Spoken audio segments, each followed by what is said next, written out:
Put simply, the way we build our towns and cities needs to change. The construction and operation of current buildings accounts for 40% of the world's energy consumption and approximately 1/3 of greenhouse gas emissions. But could one of the oldest building materials known to humankind form part of a modern solution for our buildings and cities of the future?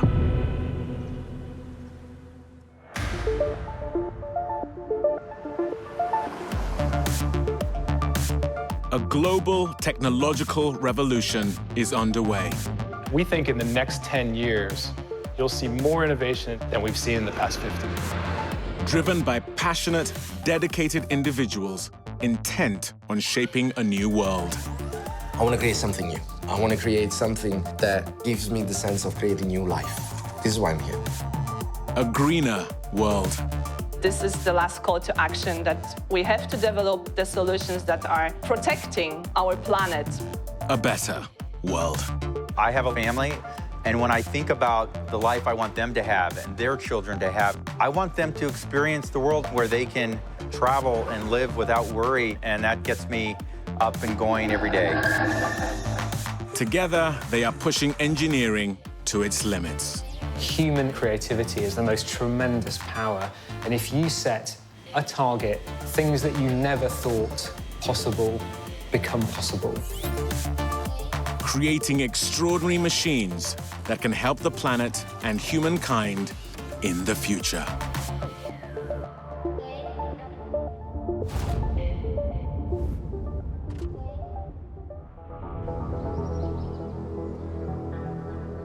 Architect and historian Professor Maxwell Hutchinson has not only been designing buildings for half a century, he's also been involved in their conservation, some of which date back over 1,000 years.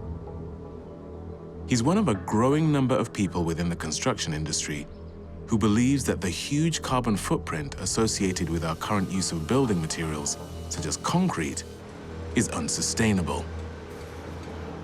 There is general consensus that we need to change the materials we use in building all of our buildings. There's a huge amount of embodied energy, that is to say, the energy that goes into making the material, transporting the material, and putting it into position. And Portland cement, which is the principal ingredient of concrete, is incredibly energy intensive. It is estimated that annual cement production currently accounts for around 8% of global CO2 emissions. And what the cement is mixed with to create concrete further compounds the ecological damage. Every year, the construction industry uses 50 billion tons of sand. That's enough sand to cover the United Kingdom. And the problem is that the world is running out of the right type of sand. The wind-worn granules found in deserts are far too smooth to bind together to form stable concrete. So acute is the shortage that all over the world, riverbeds, beaches, forests, and estuaries are being stripped bare, often by organized criminal gangs operating on a vast scale, with lethal consequences for those who oppose them. But what if we could find a sustainable way of using an extraordinary building material, one that as part of its production process actually absorbs carbon? Well, the good news is, we can.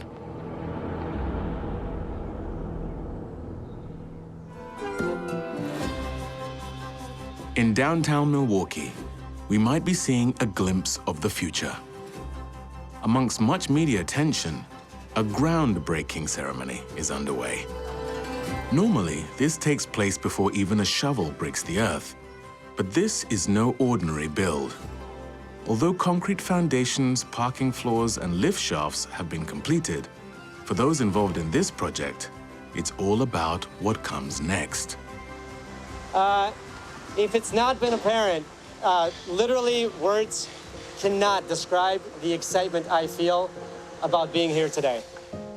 Property developer Tim Gockman never intended to make history. He just wanted to make a building that people wanted to live in. Standing 284 feet tall, Its 25 stories will house 259 luxury apartments, a pool with retractable walls, even an outside cinema. When completed, it will be the tallest timber building in the world.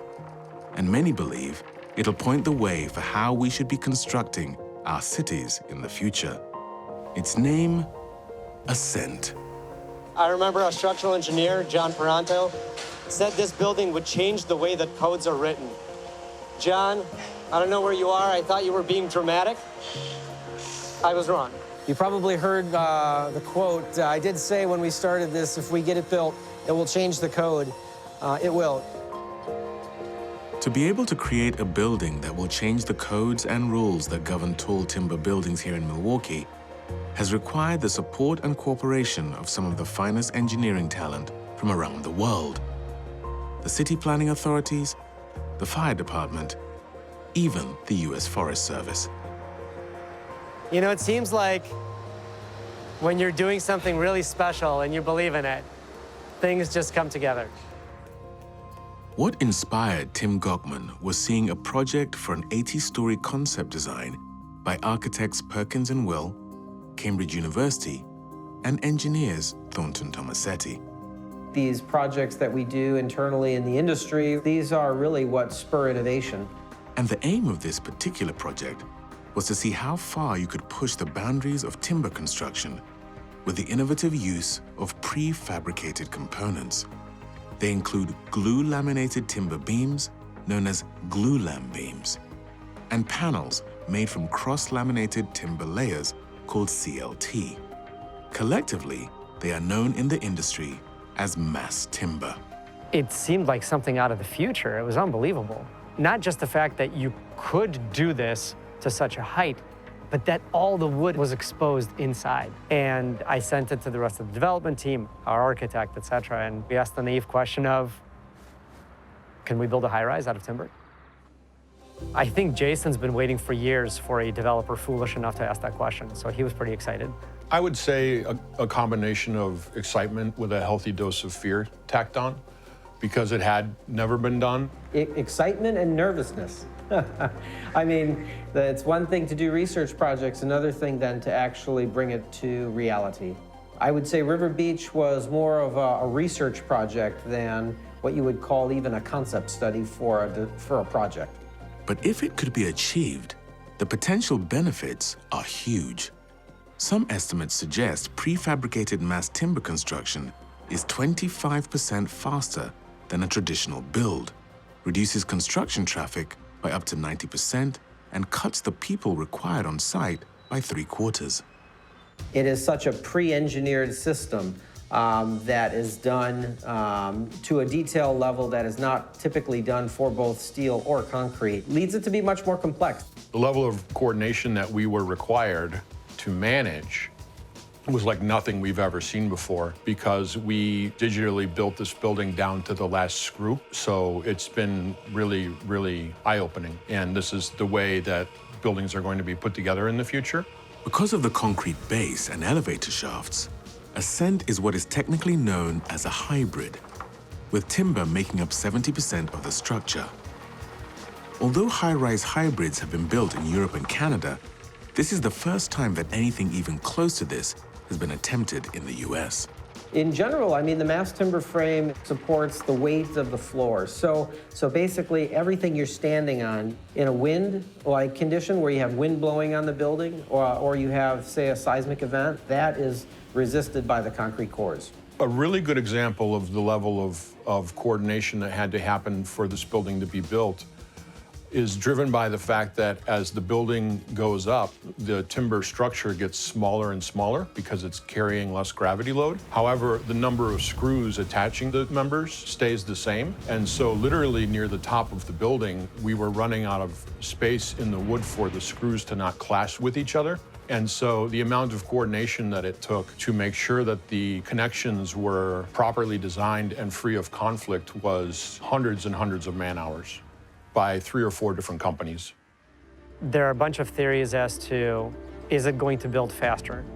Is it going to be as precise as you believe it's going to be in the models and as others are telling you it's going to be? Yes, it was all theory. Most developers wouldn't have the grit to really push on and do a project of this type. It's one thing to do something new, it's another thing to be the first. It's probably not something a rational person's going to take on.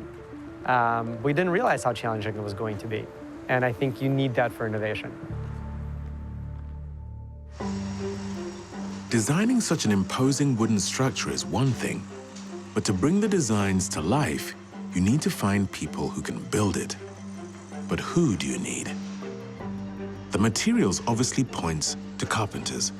However, the building's size and structure requires the expertise of ironworkers, who became synonymous with the skyscraper in the first part of the 20th century.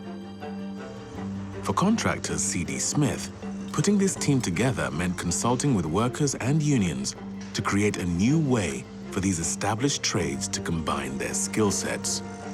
It doesn't matter if you're a carpenter, ironworker, or an office guy like I am. We all can have our opinions and thoughts, and maybe it's the right move, maybe it's not, but everyone does a good job of communicating, and everyone wants to get to that finish line as quick, as safe, and as cost-effective as possible.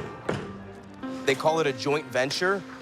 So basically, everybody does a little bit of everything, regardless of what union you're part of. There's a lot of first times, a lot of people coming, introducing different ideas and different methods that we're gonna adapt on the fly.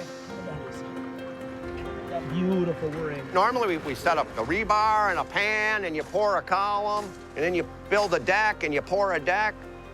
It's like concrete's like making cake. Wood's completely different than concrete. This is pretty neat. If all goes according to plan, one of the benefits of this prefabricated design will be the speed of its construction and the fact that it will require an assembly team of just 12 skilled workers. However, the complexity of the challenge should not be underestimated. All very different from pouring concrete into molds. Even the most experienced of contractors could be forgiven for feeling a little daunted by the sheer scale of the kit of parts they are going to be working with. Some are glued, some are straddled, it's wood on wood. Some have a knife plate and there's bolts that go through the timber. And then you see the screw detail. There's a million screws and fasteners that hold the whole picture together. It's a big jigsaw puzzle. And it's a jigsaw puzzle that requires the utmost precision. Certain columns, in one face, there'll be 16 16-inch screws that hold it, and trying to fit them all in within the spec. Each screw has to be within 1.25 inches of each other, and then not hitting another screw as you're driving in. Every screw has to go in at the perfect angle to make sure that the screw thread is in contact with the right layer of laminated timber, making up the beams and slabs. Yeah, I'm learning every day. And when it comes to positioning some of the columns, which require quick-setting epoxy resin glue, there is an added pressure of time before it sets. And then when I say ready, it's rocket time. You got 8 minutes to set it. So and then you got to plumb it before the glue hardens too. Every column has to be precisely vertical to fit with the floors that will follow. You could set like 12 a day. We want to get faster than that. We want to do 24 a day. For a building that has so many prefabricated elements, good transportation is going to be crucial. But project manager Chris Johansson is keenly aware this is one area that could easily wreak havoc with their tight schedule. There's a lot of concern with the global shipping industry. With COVID, there's labor shortages at ports, there's labor shortages at rail yards. All of that combined into us just starting delivery of over 400 containers. And then there's the weather. Yeah, it's gonna be coming very shortly. If timber skyscrapers are to become a familiar part of our cities, there is one key attribute in particular that is essential they possess: endurance.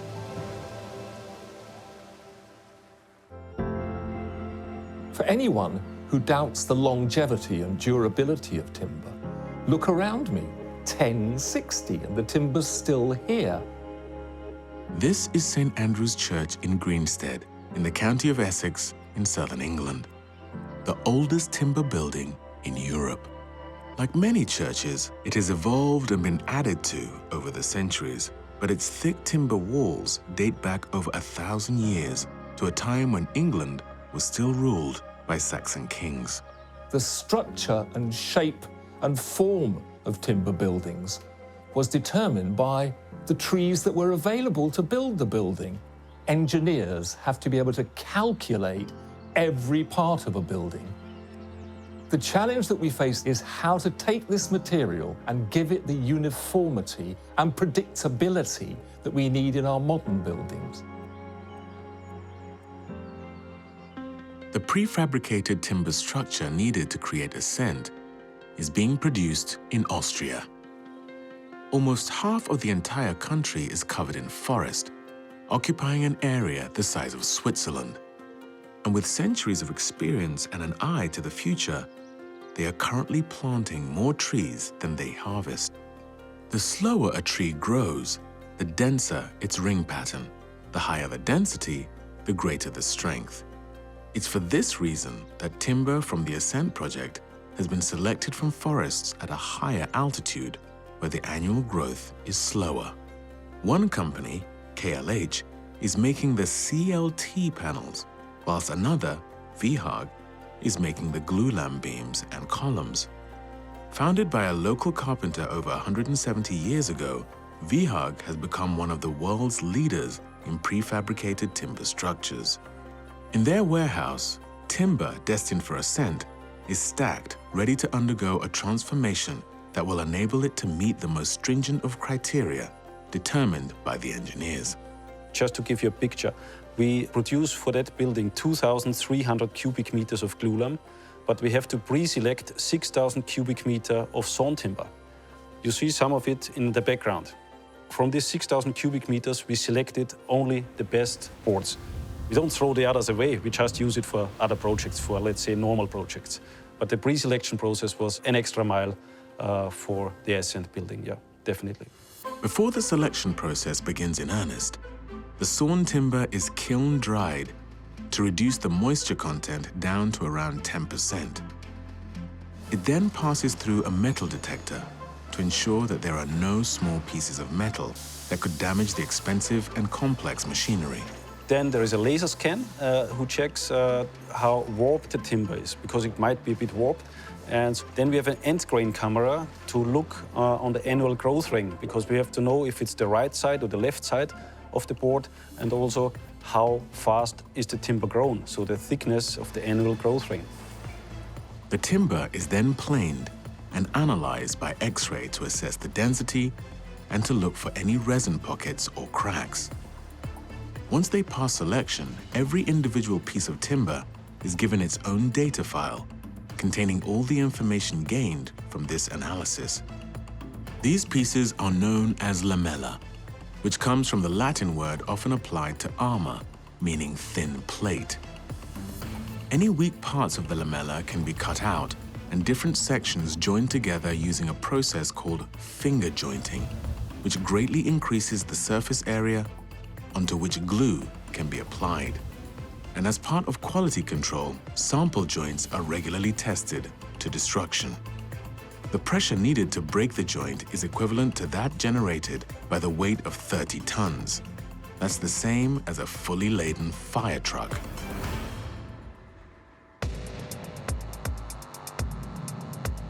The single lamella can be endless. I mean, obviously, our factory has somewhere a limit, and that limit is 50 meters. And this thin lamella of roughly 40 mil is very flexible, so you can bend it to the shape of your architecture. With the carefully selected lamella formed into the right lengths, they can now be glued and compressed together to make up the large beams and columns. Once dried, these are precisely cut to size using a CNC machine. It's only with the advent of computer-aided design that this scale of prefabricated mass timber construction has become possible. Then you have, let's say, your perfect shape, and the last step is still a bit of manual work. After a few cosmetic finishing touches, the steel jointing elements are added.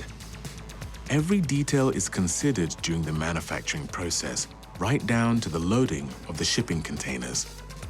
The sequencing of loading is so complex, a special 3D load planning software is used. By loading the container, we also think already on the installation process.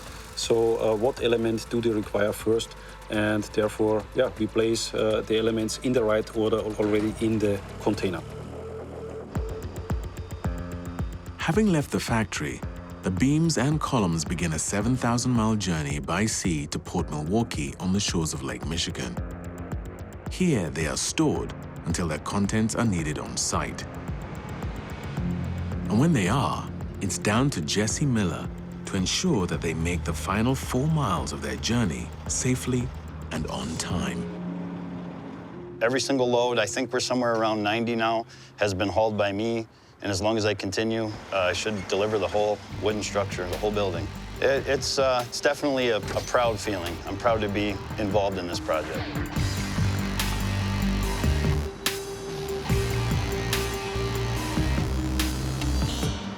You know, originally the plan was to have material at the Port of Milwaukee 2 to 3 to 4 weeks ahead of time, and then it would be ready for us. And with all of those, with COVID, Suez Canal, et cetera, those dates were getting extended out to where it was scheduling things down to the day. Load 91, here we go.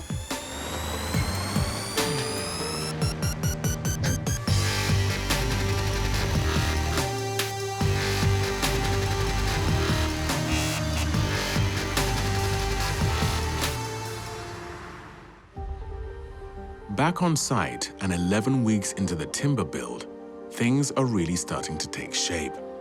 Well, you gotta look way up now. So that's a big difference. Handling the complexities of sourcing, procuring, and managing all the timber elements is Taylor Cabot and her team from Timber Lab, a mass timber design and construction company. Can you imagine standing here in your living room, being surrounded by this wood? You know, it's gonna be a really rich, warm environment for people. Like, that view is just insane. This is why people pay the big bucks, right? There's absolutely no margin for error. We have 1,863 pieces, and they're all unique. If one of these fell off the side of the building, we wouldn't have a replacement for that piece. We would be asking for a new one to be made and sent to us. It's extremely critical that everybody is on board with understanding that these pieces are irreplaceable, and in some ways, you can't put a price tag on any of them. We've been extremely lucky, but I like to think that a lot of that is, you know, the hard work and dedication of everybody and having an amazing crew to put it together. Taylor is no stranger to record-breaking timber buildings, having worked on the iconic 8-story Carbon 12 building in Portland, Oregon. When it was completed in 2018, it was the tallest timber building in America, standing 85 feet tall. We were very proud of that, and we just beat it a couple days ago here on site. Feels good to actually surpass it. Somebody has to, so it might as well be me. We're blowing it out of the water, actually, which is pretty exciting as well, not to just eke it out with an extra floor. We're looking at about 7 days of floor right now. On a really good week, they've been able to do it in 5. They set all the beams of one floor in 1 day. This is over a third faster than with a traditional build. There would be no way to do that in any other material. Such is the work rate that on average, 1 beam or column is lifted from the truck every 15 minutes. And every single timber component has to be assembled with the utmost precision. Figuring out how to bring the pieces safely up to deck and set them to tolerances of 1/16 of an inch really requires an extremely thoughtful crew who understands that and has that skill set. The most impressive thing is you give a guy a random task that he's never done before, and how quickly they can figure out, oh, if I do this or that, I'm gonna do it exponentially faster. It took probably like 3 or 4 floors before we kind of got it down pat. What are we on, 16 now? 16th floor?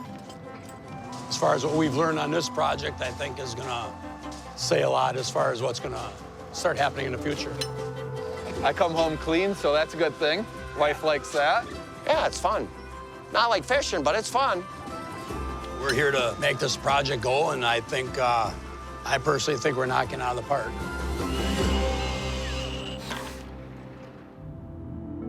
As Ascent soars ever higher, It's interesting to note that Milwaukee is no stranger to record-breaking buildings.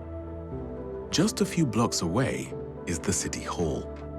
When completed in 1895, it was the world's tallest building at 353 feet. In many ways, it's a mirror of its new neighbor. Its conventional structure, built around a steel frame, sits on wooden foundations made from over 2,500 white pine timber piles.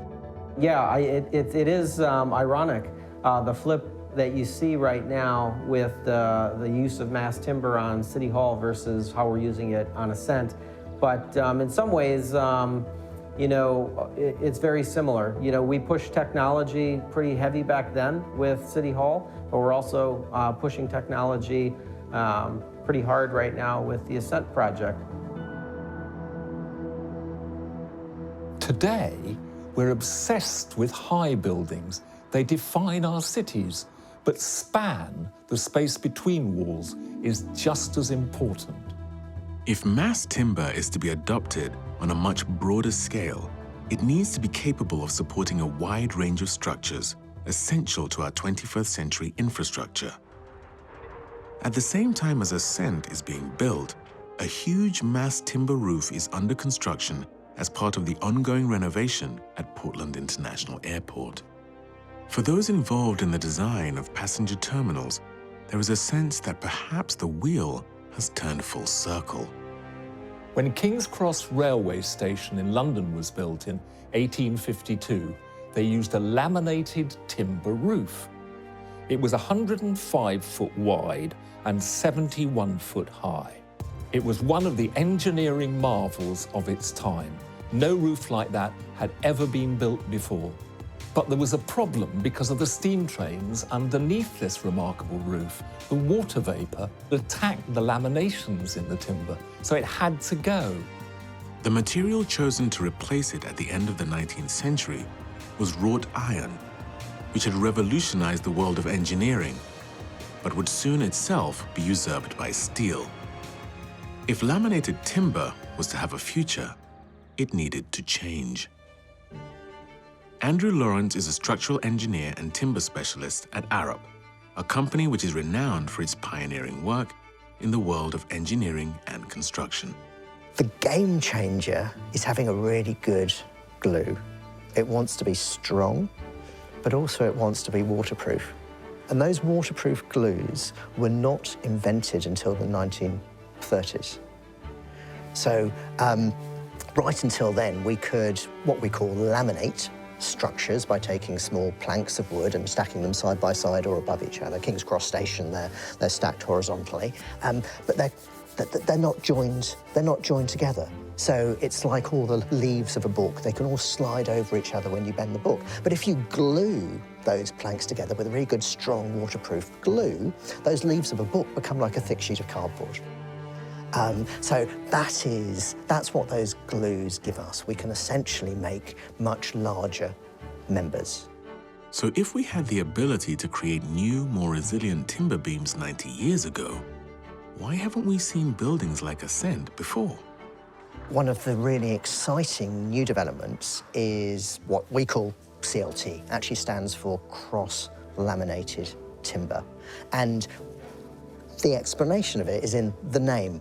Wood is fibrous, and it only has strength in one direction. And so we take those planks, those fibers, and we lay those fibers in one direction. And then in the next layer, we lay the fibers at 90 degrees to that, and the same again and again. So we've made ourselves this cross-laminated timber panel, which has strength in two directions. And we can glue those together into very large panels. These panels might be 16 meters long and 4 or 5 meters wide. Now, this might sound an obvious thing to do, but it was only first done in about 1998. So actually really recently. And of course, it's taken time for the manufacturing capabilities to develop. So that's only been available to engineers and architects as a cheap building material for about 10 years. So if we've got these large panels, I mean, that's a game changer. With these CLT panels, we can use that as the floor or the wall of an entire building. You can imagine it like a giant piece of flat pack furniture. made out of all these wooden panels. And what we all know from making a piece of flat-pack furniture is we can assemble that really fast. And CLT panels have the added benefit of being 4 times lighter than concrete. Now, that can be hugely important in construction. So first of all, 1/4 of the weight means that you've got at least 4 or 5 times less truck deliveries to site. Secondly, it means that we can save on the cost of foundations. And also, because the wood is lighter, perhaps we want to build over a railway tunnel or something like this. Quite a lot of wooden buildings I think about have been built in locations where we couldn't have really built in other materials, or we couldn't have built such tall buildings in other materials because they'd have been heavier. And of course, the extension of that is that if we want to add perhaps 1 or 2 stories onto a building, then wood can often be a lightweight way of doing that. One of the biggest hurdles Ascent has had to overcome isn't one of engineering, but of perception. Could a tall building really be safe if there was a fire? And there is one fire in particular that occurred long before there were proper building codes to govern construction that has become synonymous with timber buildings. The Great Fire of London of 1666 that started in a baker's shop in Pudding Lane spread throughout these timber buildings as far as the River Fleet. After the flames of the fire had subsided, to walk through the streets of London would have been utterly remarkable, because all the belongings of people had gone, the thatch on the roof had gone, but the timber frames survived the flames. This ability of large timber members to withstand fire is something that would later be proved on numerous occasions in the large factories and warehouses of the 19th century. And it's quite interesting that some of the code work and the code information we still have today is actually based on dimensions and sizes which came out of engineers looking at those fires. Because of their extensive experience in this field, David Barber and the team at Arup were appointed as fire engineers for Ascent. One of the challenges they faced was that the existing building codes for tall buildings in Milwaukee were based on traditional steel and concrete construction methods. To make the case for timber construction, it was essential to work closely with those we turn to should the worst happen. Often some of the really clever ideas we get to how we can solve some issues come from fire departments and the experience they have. We had a fantastic fire department who were enthusiastic about it, understood what was going on. So we want to have them involved, especially where it is quite innovative and quite different. I was very pleased to be a part of it. It's great to have the world's tallest mass timber building in the state of Wisconsin, and more specifically Milwaukee in general. I think it's a big win for the city, and I think buildings of cross-laminated timber, mass timber, are going to change skylines in big cities forever. With a fire, what's inside a building is every bit as important as the material used for its construction. The majority of your heat is going to come from the contents inside the apartment. You know, we look at our consumables and our furniture. Arup had already been independently conducting some groundbreaking research into how mass timber buildings react to internal fires. We've been doing some large tests on very large compartments with exposed cross-laminated timber. We've been carrying those out in France, and as part of that, the process has been to work out how do fires react and change in larger compartments and larger spaces. The tests have been able to help quantify to what extent exposed timber in a modern building will feed a fire once it's started. In the same way that, we engineer for earthquakes and tornadoes and high winds and high snow loads and all those sort of things, as long as we know about it, we can then safely engineer for it. So it's a matter of understanding what the issue is, understanding what the data is, the sort of loads, and the way that the structure is going to be impacted, and then work out what are the mechanisms and levers that we have to pull to be able to design the structure to withstand that type of fire and that type of fire development. Whilst the research has been invaluable, it was still not enough to instigate a change in building codes. Because of the unprecedented height of Ascent, it would need to prove that in the event of a fire, it would have the same structural integrity as a conventional skyscraper. So we were absolutely looking at sort of something which was sort of breakthrough. And to achieve that breakthrough, the timber columns would need to withstand a fire for at least 3 hours, which is more than 50% longer than previous comparable tests. The facilities and expertise needed to conduct them were to be found courtesy of the U.S. Forest Service at the world-renowned Forest Products Laboratory in Madison, Wisconsin.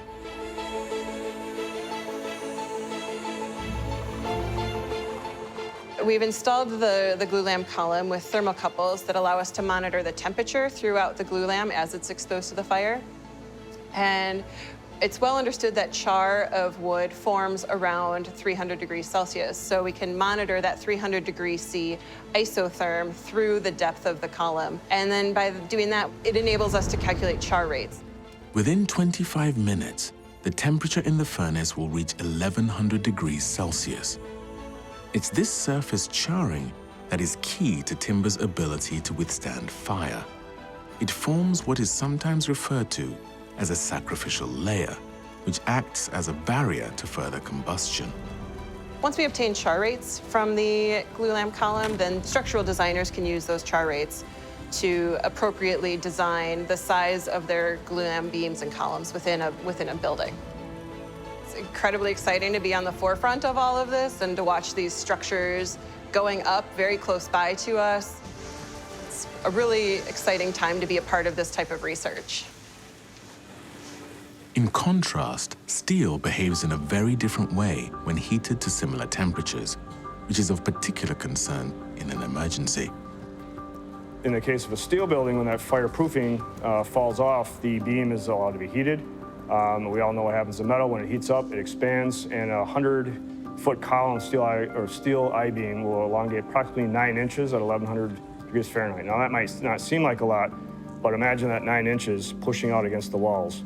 Right, so that's 9 or 18 inches on both sides, and that's going to cause significant stress and a lot of the catastrophic collapses like we've seen on these types of buildings. What has reassured firefighters is that laminated timber behaves in a very similar way to those solid timber frames of centuries past. And although badly charred, it still retains its structural integrity. It's worth remembering that in modern buildings, sprinkler systems would do their job long before the need to depend on sacrificial charring. But 21st century construction codes are all about engineering for the worst-case scenarios. We're looking at the structure in these fires, assuming that the sprinklers haven't worked, and these have reliabilities of 95, 96, 97%, so they're incredibly reliable fire safety measures. But we also start to look at, what if the fire department is delayed, they can't get to the building, so we kind of rule them out as well. So we're looking at, very, very sort of low likelihood fires and looking at the worst case situation for those. And then we have to work out, so what other mechanisms and levels of safety do we have to put in place? In addition to sprinkler systems, we have automatic fire detection systems which sound alarms and which allow floors where the fire is closest to be evacuated first. We have certain systems which protect stairs with pressurized air and they keep the smoke out, and often they're within corridors as well so that people can leave their units and within a smoke-free environment. And then also we have lobbies for people who can't walk downstairs, and we have protected spaces which allow people with disability to be able to wait safely for the fire department to come and take them away. And often people have no idea that those systems are actually there. They hear fire alarms and they maybe have an idea that there's a sprinkler in the building, but often there can be a multitude of other firefighting systems of water supplies and tanks and pumps and all sorts of other systems which are in place, and backup power supplies to make those systems incredibly reliable, so when they are needed that they do work. And that's the most important thing. And modern high-rise buildings have those fire safety measures. Look at the brown of the wood. It feels good to see that, right? This is the future of construction. This is Brian Brashaw and Steve Kennan, who work for the Forest Service. Their role is not only to look after the nation's forests, but to also promote the sustainable use of timber. Forests make everybody's lives better. 70% of all the water in the United States comes from forested lands. So clean water, clean air, wildlife habitat. They support rural economics, they support jobs, they absorb carbon dioxide. and they convert that into carbon. For every 1 ton of its dry weight, a tree will have absorbed 2 tons of carbon dioxide. Our mission is to maintain a healthy and resilient ecosystem. Healthy, resilient forests are critical to our way of life. Around the world, it's estimated that 1.6 billion people heavily rely on forest resources for their livelihood. All of the trees that we're looking at are storing carbon. But we also have the ability, when a tree is harvested and used for a value-added product like cross-laminated timber or mass plywood products, structural composite lumber, those kinds of things, we have the ability to store that for another 100 years or the life of that building itself. So that's a long-term storage. At a time when many forests are under threat from climate change, non-native invasive species, and catastrophic wildfires, if demand for timber dramatically increases, will that mean we'll deplete this vital natural resource? The good news is that Brian, Steve, and their colleagues from the U.S. Forest Service believe, as counterintuitive as it may seem, that the opposite will happen. Their research suggests that increased demand for timber will incentivize good forest management and provide the funds with which to do so. When we manage forests, part of management revolves around harvest, as we remove some of those trees to create healthy conditions, to be a healthier forest, to be more fire resilient. And those opportunities to store carbon in harvested wood products or in the forest are certainly better than seeing the carbon go up in catastrophic wildfires that we face nationally. We have incredible opportunities to naturally regenerate, to plant. The United States has a wide diversity of forest types and species. And we have more forests than we've had at any time in the last 70 years. So biodiversity matters. Why does it matter? Because if we have all of the same thing, if something goes wrong, then all of the same thing gets wiped out. It's important for us to have different species, different age classes, old trees, young trees, and actually areas where there's few trees, but there's more grasses and other things that grow symbiotically with trees. To help create what they believe will be a win-win scenario for forests and a sustainable construction industry, the U.S. Forest Service has been proactive in the promotion of responsibly sourced timber. The Forest Service has invested in mass timber since 2014. Part of that is education. We need to make sure that engineers and architects and construction firms understand this material, how they can design with it, and how they can build. And then market development. We have a Wood Innovations program that I manage that supports early stage investments, and those investments can support engineering and design. We're trying to diversify. We need to have as many markets as possible. The more markets we have, the more management we can do on our landscape. What it does is it expands our ability to manage our landscapes. In the case of Ascent, a proposal came in to evaluate and provide early stage engineering and technical assistance advice as they were planning this project. And I think even today, I just get really excited as I saw this building going up, the ability to walk through it, you know, the ability to put out and touch, right? I mean, typically you don't think about touching a concrete column or hugging a concrete column. And certainly a place I'd love to live someday. You want to hug it? I know you do. All right, good. Anything that can be made from wood, we can figure out how to do it here. We know how to use 100% of that tree. We don't have to waste anything. We have the technology to do it right now, today. And that's really important for people to understand. We can utilize the materials that come from the forest and regenerate more forests behind that. So as you take a tree, you grow a tree, or 2 or 3. One area of research that the laboratory has been conducting, which could have huge benefits for the construction industry, is in the field of nanocellulose technology. Well, cellulose is a major component of wood. And so we're taking this component down to its smallest scale. And at its smallest scale, it has remarkable properties. It's lightweight, stiffer than Kevlar, and has a tensile strength 8 times that of steel.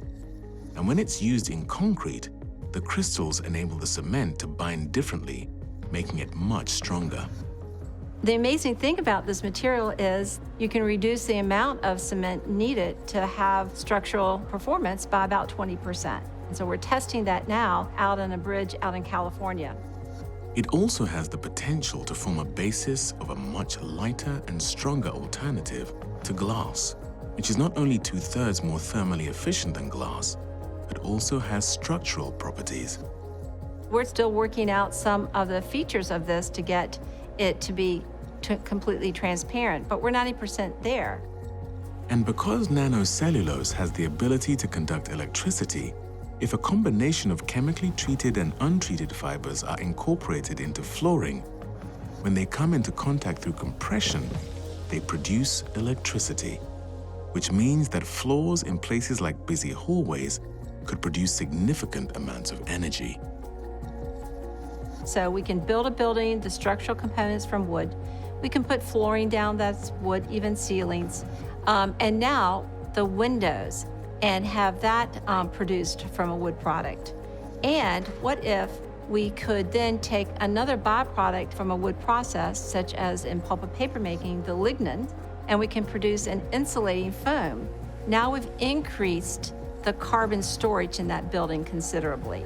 A plant-based organic building whose component parts can biodegrade easily and go back into the soil to benefit the soil as organic material, or it can be dissolved in sunlight and seawater. Then we would have a truly sustainable system.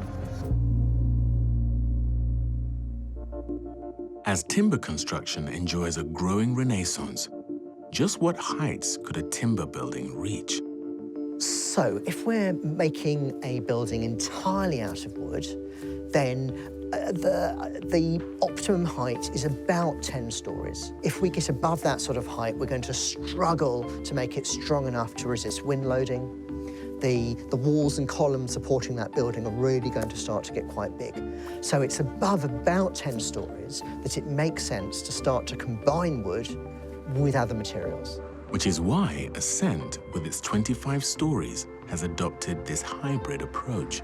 You're going to see hybrid systems with steel as well as concrete that really allow you to get the full aesthetic and almost biophilia of the space of exposed wood, yet use steel where it makes sense. Whilst it's unlikely that we will ever see a timber building as tall as one of John Peronto's other projects under construction, the 1-kilometer-high Jeddah Tower, it is at lower heights where the true potential of timber can be fully realized. We talk about the glamorous tall buildings, but the majority of what we build across the world is smaller buildings. And just imagine if the majority of those could be built out of wood. Imagine how much carbon dioxide could be locked away inside those buildings. The best thing we can do, whatever we build our buildings out of, the best thing we can do is make them last as long as possible. From a sustainability point of view, there is nothing worse than demolishing a building. All that effort and energy that's gone into building the building is thrown away. Now, conventionally, we talk about 50-year design lives. I want to change that. I want us to talk about 100-year design lives, even 200-year design lives. But obviously, there will come a point where that building has reached the end of its life. The next step is, can we reuse the components from that building in a new building? And the beauty of a prefabricated mass timber building is that it is far easier to dismantle and do just this. But possibly the most extraordinary vision for a sustainable building is a recent award-winning proposal from Guestline Architects in Ukraine. Their idea is to create a living skyscraper, which integrates genetically modified trees as part of the structure. As it grows, they envisage their living skyscraper could connect with nearby buildings, forming a green network over an entire block. Back in Milwaukee, the full 25-story height of Ascent has just been reached. It's known in the industry as topping out, and as is tradition, it's something to be celebrated. Just 6 months after the first timber was installed, and having shaved 1/3 off the construction time for a traditional build, the final CLT slab is being signed by those involved in Ascent's construction. Everything went great. That's about it. You guys have a good day. Still feels a little bit surreal to be standing here and looking at that. This is proof that tall timber works, unequivocally, and that is going to truly contribute to changing the way that buildings are designed and built. There are people, not just in the United States, but throughout the world on social media sending their congratulations or discovering Ascent for the first time because so many people are sharing images of us topping out. The phone is ringing. People want to know how it got done. Can they do it? And so we're looking at timber projects in 3 or 4 other states right now. Our hope is to be doing these basically all over the country. So when people look at Ascent, I hope they're inspired. I hope they can see that there's a way to build a more beautiful product in a more sustainable way. Would you do it again? In a heartbeat. We're doing it again right now. We're going to do it again, and hopefully we're going to do it multiple times. On paper, at least in the city of Milwaukee, we could build a timber building up to 420 feet tall. A project like this out of mass timber will definitely help the industry move forward, and just because it hasn't been done before doesn't mean you can't. It feels like we're on top of the world. It really does. It's great to see timber reach these heights.